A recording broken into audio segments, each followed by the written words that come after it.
नमस्कार दोस्तों, मेरे चैनल में आप लोगों का तहे दिल से स्वागत है। दोस्तों, अपने आधुनिक भारत के इतिहास में मैंने आप लोगों को अपनी पिछली वीडियो में बताया था कि किस तरीके से जो है डच का आगमन होता है और उनकी क्या क्या गतिविधियां रहती हैं और किस तरीके से जो है डचों का भारत में व्यापारिक केंद्र सिमटने लगा था और पूर्वी एशिया में बेटेविया में केंद्रित हो गया था।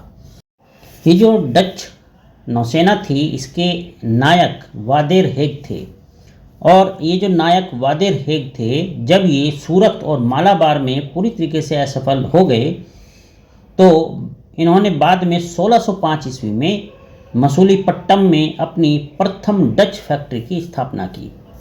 ये पॉइंट बड़ा ध्यान से आप लोग नोट करना, मसूलीपट्टम में प्रथम डच फैक्ट्री की स्थापना की। और जो दूसरी डच फैक्ट्री खोली गई वो पोत्तोपोली यानी निजामपत्तम, पोत्तोपोली या निजामपत्तम में स्थापित की गई थी। 1610 ईस्वी में डचों ने चंद्रगिरी के राजा के साथ समझौता किया और ये समझौता करके पुलिकट में एक और फैक्ट्री की उन्होंने स्थापना की और इस प्रकार से इन्होंने इसे अपना मुख्यालय बना लिया। यानी जो पुलिकट में फैक्ट्री लगाई थी वो इनका एक तरीके से मुख्यालय जो है बन गया था। अब आगे की बातें मैं आप लोगों को बताऊंगा, आप लोग बड़े ध्यान से सुनना। डचों ने यहाँ पर अपने स्वर्ण सिक्के जो है ढाले और इन स्वर्ण सिक्कों का जो नाम था वो था पैगोडा। क्या नाम था? पैगोडा। बहुत ध्यान से समझना इस चीज़ को। डचों ने 1616 ईस्वी में सूरत में और 1641 में विमलीपट्टम में अपनी फैक्ट्रियों की स्थापना की। ठीक है, अब बात आती है बंगाल की तरफ। तो बंगाल में जो प्रथम फैक्ट्री लगी डचों की वो थी पीपली में। यानी प्रथम डच फैक्ट्री बंगाल में कहाँ लगी थी? पीपली में, और 1627 ईस्वी में लगाई गई थी। इसी प्रकार 1653 ईस्वी में हुगली के निकट चिनसुरा में डचों की अपनी एक कोठी उन्होंने स्थापित की।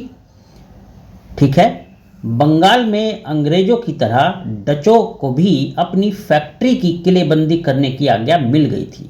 यानी जिस तरीके से जो अंग्रेज थे वे अपनी फैक्ट्रियों की किलेबंदी कर सकते थे, तो डच भी जो है अपनी फैक्ट्रियों की किलेबंदी कर सकते थे। उनको ये आज्ञा प्राप्त हो गई थी। और ये जो चिनसुरा का जो डच किला था, इसको जो नाम दिया गया था वो था गुस्तावुस फोर्ट। क्या नाम था? गुस्तावुस फोर्ट।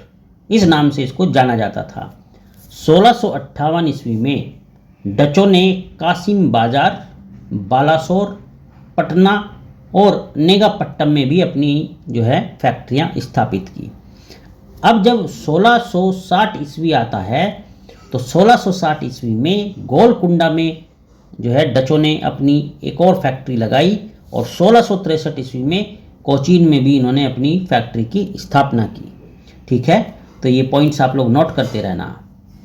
कोचीन के मुट्टा शासन ने, ठीक है, कोचीन का जो मुट्टा शासन था, उस मुट्टा शासन से डच कंपनी ने विशेष व्यापारिक सुविधाएं भी प्राप्त की, जिसमें सबसे महत्वपूर्ण थी पुडाकड और क्रांगनूर। ठीक है, पुडागढ़ और क्रांगनूर के बीच के क्षेत्र में काली मिर्च का एकाधिकार। यानी जो विशेष व्यापारिक सुविधाएं प्राप्त की थी उसमें ये पुडाकड और क्रांगनूर के बीच का जो क्षेत्र था उसमें इन्हें काली मिर्च के व्यापार का एकाधिकार प्राप्त हो गया था। ठीक है भाई। औरंगजेब ने 1664 ईस्वी में डचों को 3.5% वार्षिक चुंगी पर, कितने? 3.5% वार्षिक चुंगी पर बंगाल, बिहार और उड़ीसा में व्यापार करने का अधिकार दे दिया था। और 1690 ईस्वी में पुलिकट के स्थान पर नेगापट्टम को डच गवर्नर का मुख्यालय बनाया गया। इसी प्रकार मालाबार तटवर्ती प्रदेशों में कोचीन, कन्नौर और वेनगुर्ला डचों के व्यापारिक केंद्र बने। जो डच फैक्ट्रियां थी, इन डच फैक्ट्रियों के प्रमुखों, जिन्हें फैक्टर कहा जाता था, ये पॉइंट नोट करना, डच फैक्ट्रियों के जो प्रमुख हुआ करते थे उन्हें फैक्टर कहा जाता था। तो इन डच फैक्ट्रियों के प्रमुखों, जिनको फैक्टर कहा जाता था, को व्यापारिक रूप से वर्गीकृत किया गया था। तो दोस्तों ये थी डच कंपनी की भारत में किस तरीके से स्थापना होती है और उसका आगे किस तरीके से विस्तार होता है, उससे संबंधित जानकारियाँ अपनी अगली वीडियो में मैं आप लोगों को बताऊंगा कि डचों ने मसालों के स्थान पर कपड़ों के निर्यात को अधिक महत्व क्यों दिया और इनकी आगे की जो भारत में यात्रा रहती है वो कैसी रहती है और किस प्रकार वस्त्र निर्यात की वस्तु बनने का श्रेय डचों को जाता है। तो इसकी सारी जानकारी मैं आप लोगों को दूंगा, बस आप लोग जुड़े रहिए मुझसे।